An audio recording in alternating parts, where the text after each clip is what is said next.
روایات ہیں شیعہ اور سنی روایات کے مطابق اہل بیت اطہار علیہم السلام کے بارے میں نازل ہوئی ہیں۔ توجہ فرمائیے کہ یہ جو واقعہ روایات کے مطابق اس کا پس منظر ہے وہ یہ کہ امام حسن اور امام حسین علیہم السلام بیمار ہوئے اور ان کی شفا کے لیے نظر مانی حضرت علی اور حضرت فاطمہ الزہرا سلام اللہ علیہما ان دونوں نے، اور جب شفا ہو گئی تو انہوں نے 3 روزے رکھے۔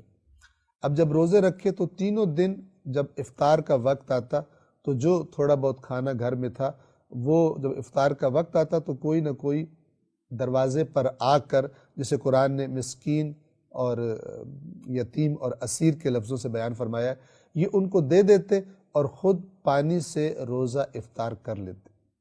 تو بنیادی طور پر روایات کے بیان کے مطابق یہ آیات ان ہستیوں کی شان میں نازل ہوئی۔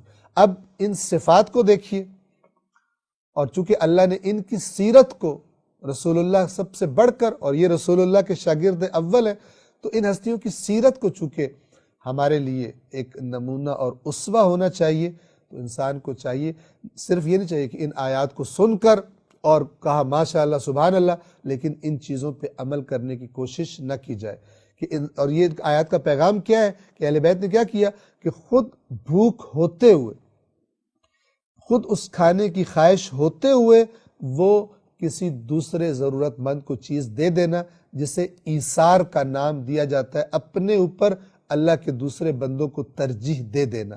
یہ صفت انسان اگر اس کی طرف توجہ نہ کرے اور صرف یہ آیات سن کر خوش ہوتا رہے تو یہ شایان شان بات نہیں ہے۔ آیت نمبر 7، جو نذر پوری کرتے ہیں اور اس دن سے ڈرتے ہیں، اہل بیت اطہار بھی قیامت سے ڈرتے ہیں۔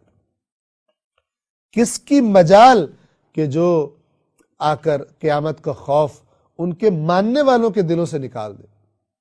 اور یہ آیت اگر ہم سامنے رکھیں، وَيَخَافُونَ يَوْمًا كَانَ شَرُّهُ مُسْتَطِيرًا، وہ نذر پوری کرتے ہیں اور اس دن سے ڈرتے ہیں۔ قرآن کا یہ بیان کوئی بدل سکتا ہے؟ کوئی نہیں بدل سکتا۔ قیامت کے دن سے اہل بیت اطہار بھی ڈرتے ہیں۔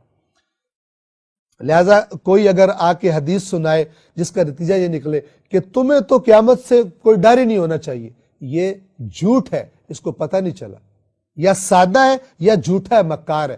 اس نے قرآن پر اس روایت کو یا روایات کو نہیں پرکھا۔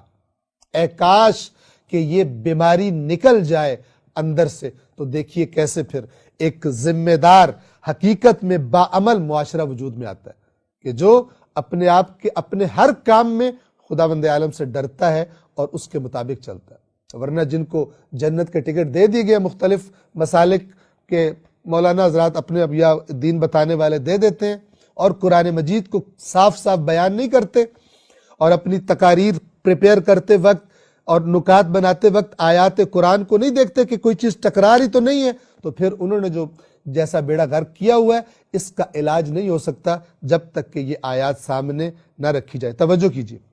7، جو نذر پوری کرتے ہیں اور اس دن سے ڈرتے ہیں جس کا شر ہر طرف پھیلا ہوا ہوگا، یعنی بڑا ہولناک دن ہوگا۔ 8، اور وہ اپنی خواہش کے باوجود مسکین کو، یتیم کو اور اسیر کو کھانا کھلاتے ہیں۔ 9، اور وہ پھر ان سے یہ کہتے ہیں کہ ہم تمہیں صرف اللہ کے لیے کھلا رہے ہیں، اللہ کی رضا کے لیے کھلا رہے ہیں، ہم تم سے نہ تو کوئی معاوضہ چاہتے ہیں کہ اس احسان کے بدلے تم ہمیں کچھ دو، کچھ نہیں چاہتے، اور نہ ہی یہ چاہتے ہیں، حتیٰ کہ یہ بھی نہیں چاہتے کہ تم ہمارا شکریہ ادا کرو۔ یہ کمال ہے، جتنا انسان اس صفت کو اپنے اندر پیدا کر سکے کہ نیکی کرے تو صرف خدا کی خاطر، اور جس سے نیکی کر رہا ہے اس سے کوئی توقع نہ رکھے۔ ایسا کرے گا تو بعد میں اس پر احسان بھی نہیں جتلائے گا، جس سے قرآن نے منع کیا کہ اپنے اعمال کو باطل نہ کرو، اپنے صدقات کو باطل نہ کرو اذیت کر کے اور احسان جتلا کر۔ کس میں یہ صفت پیدا ہوگی کہ جو صرف خدا کے لیے کرے، نہ کسی بدلے کی توقع رکھے۔